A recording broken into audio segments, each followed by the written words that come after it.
Bonjour les amis, je commence mal l'année, je suis en retard, j'ai des excuses, des obligations familiales et je vous fais une grosse bise pour vous souhaiter une bonne année et essayer de me faire pardonner. Alors, je vais faire une vidéo très courte. Alors d'abord, je vous informe d'une chose, si vous ne le savez pas, vous pensiez tous qu'il y avait 7% de QTF, obligation de quitter le territoire français. Nous, on appelait ça les expulsions avant, mais il faut faire un peu plus soft. Donc, vous pensiez qu'il y avait 7% qui étaient exécutés, et donc que 93% ne l'étaient pas, ce qui est un véritable scandale d'État. Eh bien, vous vous trompiez.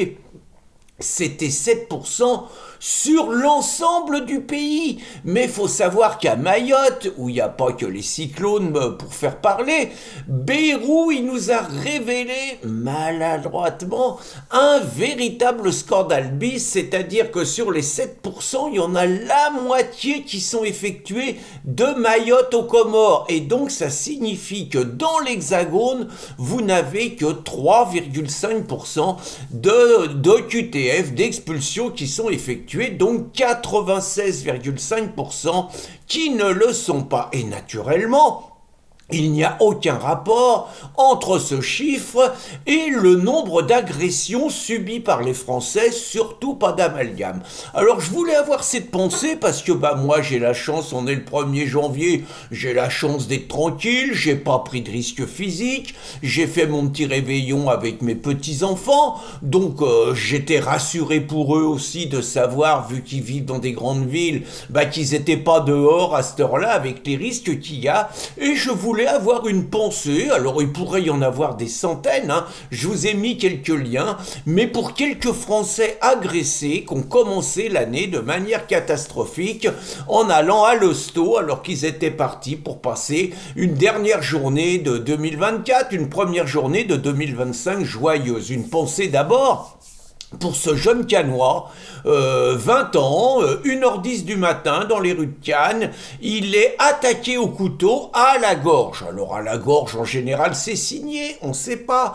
On a expliqué que le gamin, 20 ans, excusez-moi, c'est un gamin, était entre la vie et la mort. Ce qu'on dit maintenant, c'est que le pronostic vital était engagé. On nous raconte qu'il l'est plus comme si c'était rien du tout. Ça veut dire que dans la France de Macron, dans la France aujourd'hui de Retailleau, dans la France de Darmanin, à 20 ans, on peut perdre la vie ou manquer de la prendre simplement parce qu'on est au mauvais endroit, au mauvais moment, au mauvais moment.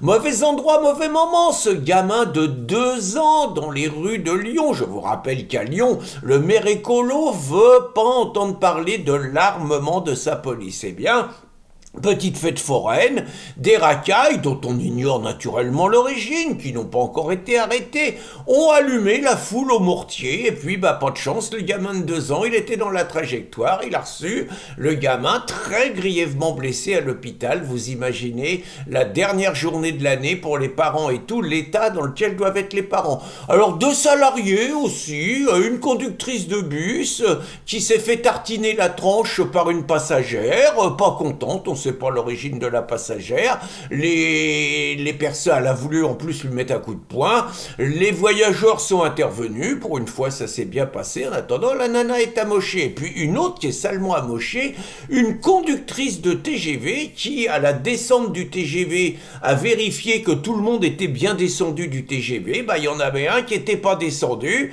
et le mec il a tapé dans la tête, la nana bien amochée, hospitalisée, le mec a été hospitalisé, naturellement, pas de garde à vue, parce que c'est forcément un déséquilibré dont je ne donne pas l'origine.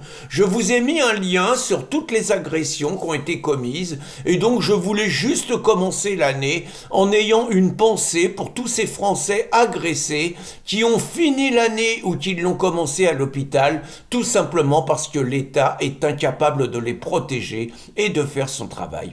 Bonne journée les amis, et à demain, de préférence à l'heure. Au revoir.